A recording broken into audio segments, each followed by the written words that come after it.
পঞ্চায়েত ভোটকে কেন্দ্র করে অবশেষে একটা স্বস্তির আবহ সরকারের পক্ষে। এই মুহূর্তে আমাদের সঙ্গে পঞ্চায়েত মন্ত্রী রয়েছেন।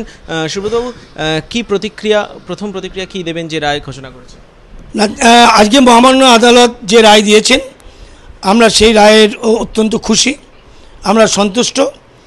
এটা একটা আইনের জয় হলো এবং একটা গভীর ষড়যন্ত্র চলছিল যাতে নির্বাচন না হয়।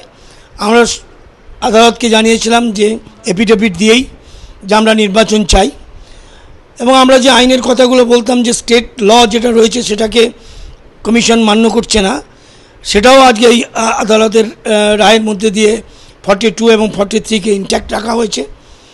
3 দফায় ইলেকশন করা হয়েছে, যেটা আমাদের কোনো অসুবিধে নেই বা আপত্তিও নেই। এখন আর আমরা 2 দফায় ছিলাম, কিন্তু 3 দফা করতে অসুবিধে নেই। তার কারণে এই দফাটাও আমরা ঠিক করে দেবো এখন।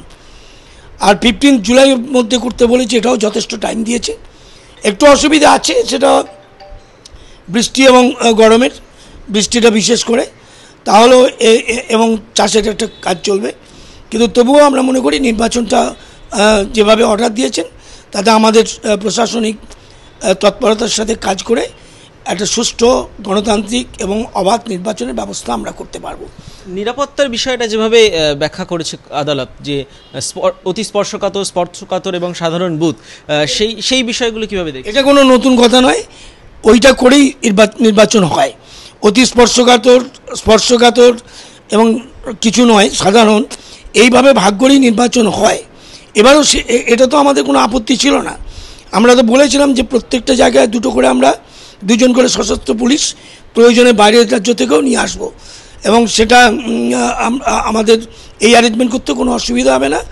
যেহেতু 3 দফায় হচ্ছে, আরও অসুবিধে কম হবে, এবং আমরা অন্য রাজ্য থেকে প্রয়োজন হলে নিয়ে নেব, নিয়ে আমরা স্পর্শকাতর বুথে আনপুলিশ দিয়ে দেবো।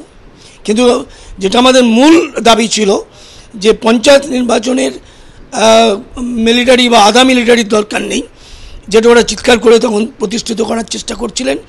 এবং এই ষড়যন্ত্রটা সিপিএম, বিজেপি এবং কংগ্রেস 3 জনা মিলে করছিল, অ্যালং উইথ কমিশন। সেই ষড়যন্ত্রটা আজকে ভেস্তে গেল, এটা একটা বড় প্রমাণ হয়ে গেল। সব মিলিয়ে আমরা মনে করি খুব প্র্যাকটিক্যাল জাজমেন্ট, এবং জুলাই মাসের বৃষ্টির একটু অসুবিধা থাকা সত্ত্বেও নির্বাচন করা সম্ভব হবে। সুব্রত, একটা প্রশ্ন, যে আপনি রাজ্য সরকারের সিনিয়র মন্ত্রী, একটার পর একটা বিষয় যখন রাজ্য সরকার ধাক্কা খাচ্ছে হাইকোর্টে, তো এই যে রায়, এটা কি স্বস্তির আবহ তৈরি করলো সরকার পক্ষে?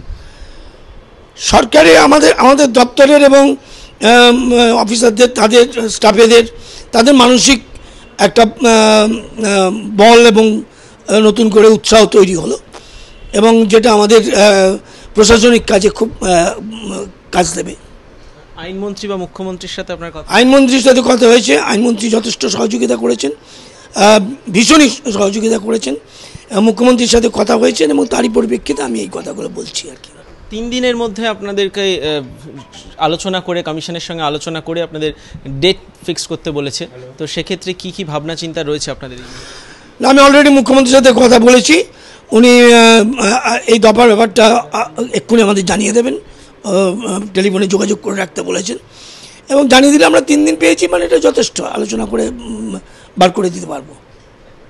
কথা বলছিলাম সুব্রত মুখোপাধ্যায়ের সঙ্গে, তার প্রথম প্রতিক্রিয়া যে রাজ্য সরকারের জয় হয়েছে, এতে রাজ্য সরকার এবং বিশেষ করে সুব্রতবাবুর দফতরের ক্ষেত্রে কর্মী আধিকারিকদের কাছেও একটা স্বস্তির পরিবেশ, এবং যেমনটা তারা বলছিলেন, বারবার দাবি করছিল সরকারের তরফ থেকে যে ভোটটা সময় মতো করতে হবে, এবং তারা এই মুহূর্তে যে রায় হাইকোর্টের ডিভিশন বেঞ্চ দিয়েছে সেই রায়কেই মেনে নিচ্ছেন, এবং তারা তাতে খুশি।